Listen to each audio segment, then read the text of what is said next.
It doesn't make sense. That's what we thought too! A few elements in the first half of Stranger Things Season 5 just didn't quite line up for us. By the time we get to Season 5, it's been 4 years since the beginning of all the madness in Hawkins. The group has been through a lot in that span of time, so it makes total sense that they're distraught and exhausted by this point. This goes double for Dustin, who is still reeling after Eddie's heroic and untimely death, all while plenty of people still blame the Axeman for Chrissy's demise. But even though Dustin's overall mood makes sense, there's still something off about it. We see from the get-go that he's adopted a me-against-the-world attitude and is hell-bent on honoring Eddie by wearing his Hellfire Club shirt to school, even though he knows it's going to draw the unwanted attention of the jocks who were after Eddie in Season 4. This puts him at odds with Mike and the others. I think you're fighting 2 battles and you need to be fighting 1. Mike's right, Dustin. What if you get hurt? Like, seriously And hurt? you're drawing attention. Dustin doesn't heed their advice and instead keeps provoking them until they retaliate by jumping him at the cemetery and giving him a pretty epic beating, which ultimately causes him to miss the crawl they'd all been planning. Though Dustin can't hide the truth from Steve, who immediately realizes what happened to him when he sees his bloodied face. He lies to the rest of the group when he reconvenes with them. Bike crash. Flew headfirst into a light post. Look, I'm sorry about missing the crawl, about everything. It's not your fault. After all these kids have been through together, why would he feel the need to lie about what happened? We get that he might just want to avoid having another argument about Eddie, but still, it's not like he made some huge mistake that endangered anyone other than himself. It comes off like he thinks he doesn't have anyone to talk to, and this couldn't be farther from the truth. 1, 2, 3, 4, 5, 6.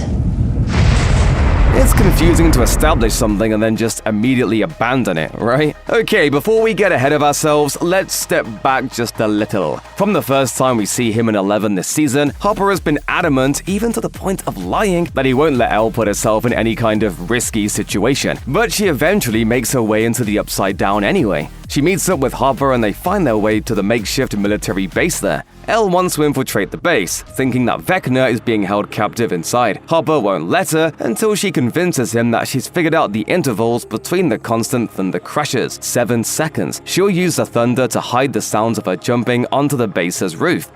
You're gonna let me jump? Let's go, before I change my mind. But here's the thing, it's not 7 seconds, it's 17 seconds before the next thunder crash when Dustin calls them. And when Elle starts jumping on the base's roof, the intervals are all over the place. Is this nitpicking? Maybe. And it's hard to maintain precise timing like that in a big production where you don't know what the final edit's going to look like as you shoot it. But you have to expect that if you say, the thunder happens every 7 seconds for at least a portion of the audience to start timing you. You set yourself up for it. We'll try to help and offer a friendly explanation for what's going on. Maybe Elle was wrong about the precise intervals and just got lucky as Hopper theorized. The thunder really is just random. Elle finally does miss the timing on her last jump after all. We don't expect complete, unvarnished realism from Stranger Things. That's not what the show is. This is a show where people get psychic powers from government experiments and dog-like monsters come into the world from an extra-dimensional hell. It's not trying to be realistic. But still, there's occasionally something so ludicrously unbelievable that, even knowing that the creators aren't all that worried about portraying what would really happen, we have to go, that wouldn't really happen. So when Mike, Will, and Derek are at the army base in episode 4, holding the bathroom door shut while 3 soldiers attempt to push it open, we just can't let it slide. Add to it that the 3 boys are all standing on a wet, slippery floor. Like, how are they managing that? Even when it was the 3 of them versus just 1 soldier, it was not entirely believable. But then 2 more show up and they still hold the door for a little while? Come on. This is just narrative stalling to get the characters into the positions they need to be in for the big final showdown of the episode. Look, Will's display of power during that big climactic finish is impressive, for sure, but it may be even more impressive that he, his 16-year-old buddy, and a, 9-year-old won a test of strength against 3 trained military guys for a while.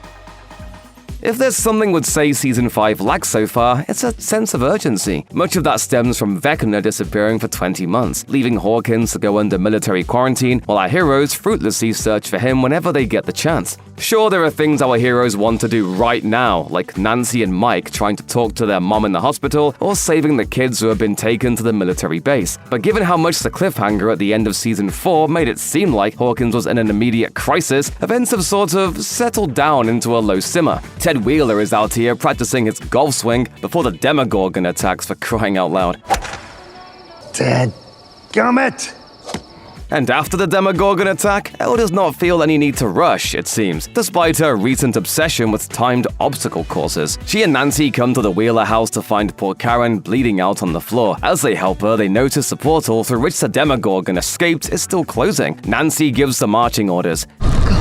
Go, go, go, go, go! If someone told you that, you'd probably run, wouldn't you? Well, Elle thinks it's just fine to briskly walk through the gate as it closes, like a mall walking grandma. She's even wearing the athleisure for it. The same thing is true for the big bad. Vecna doesn't seem to be in any big hurry either. When Max flashes back to Vecna chasing her through the Upside Down, she runs, but he's just kind of power walking. He doesn't even have the excuse of the big bulky Vecna outfit to lean on. He's in Henry form! Maybe Eleven and Vecna are more similar than they like to admit.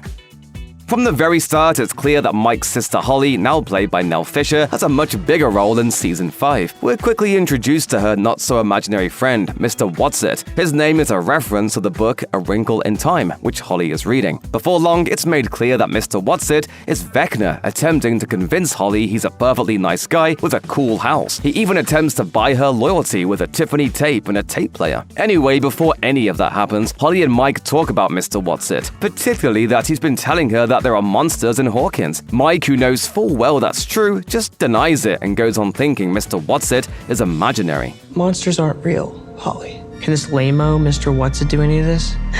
It takes Holly being captured and the attack on his parents to make Mike start thinking Mr. Whatsit is real. You'd have to think Mike, of all people, would take his sister's warning of monsters and sudden friendly interactions with a mysterious figure who started appearing to her pretty seriously. He knows what it's like to be the kid no one believes, but he just doesn't, until he's forced to anyway. Let's accept that it's believable that there could be people in Hawkins who still don't know anything about the Upside Down. A giant crack and a bunch of holes opened up in the ground and rained ash on the town. Flowers wilted. A whole bunch of people have died under unusual circumstances. The military took over the town. But those things can all be explained away, and it seems like the authorities have effectively done that. With all that in mind though, it still seems like the Wheeler family shouldn't have been totally in the dark. Karen and Ted don't seem like ignorant people. Well, maybe Ted, but not Karen. She'd have to be asking questions about what Mike and Nancy are up to when they go on their crawls. And for Mike and Nancy's part, it's kind of a disservice to their parents and Holly to not tell them about the immediate danger they're definitely all in. Could Ted and Karen have stopped Holly from being kidnapped by the Demogorgon if they knew about its existence? Maybe not, but they would have had more of a fighting chance. They could have designed a safe house or at least stockpiled some weapons. Mike and Nancy may think their parents won't believe them, but leaving them blissfully ignorant did them no favors. Like we mentioned, we really don't understand the thinking behind setting up such a huge cliffhanger at the end of Season 4, and then just not paying it off. The story the Duffer Brothers and the rest of the writers are telling in Season 5 is fine. It's often good, even, but we do have to wonder why it seems like they skipped over the really exciting part. Season 5 opens with a flashback to Will's captivity in the Upside Down in 1983, then skips ahead to November 1987, the present day of Season 5. We only see the aftermath of the final moments of Season 4, with the crack that split Hawkins in half patched over with a giant steel band-aid, as Robin puts it. Stop sledding on the giant steel band-aid. You are going to kill yourselves, and also the men with guns? They don't like it. We're still really curious about what happened back in the days of March 1986, though. It seems like the Upside Down's forces are emerging into the topside world to engage in a full-on assault. Our heroes were looking out into the distance like they were preparing for war. So if that isn't what's going on, what was? Did it just rain some ash and then stop? Hopefully, the second half of Season 5 will offer the answer.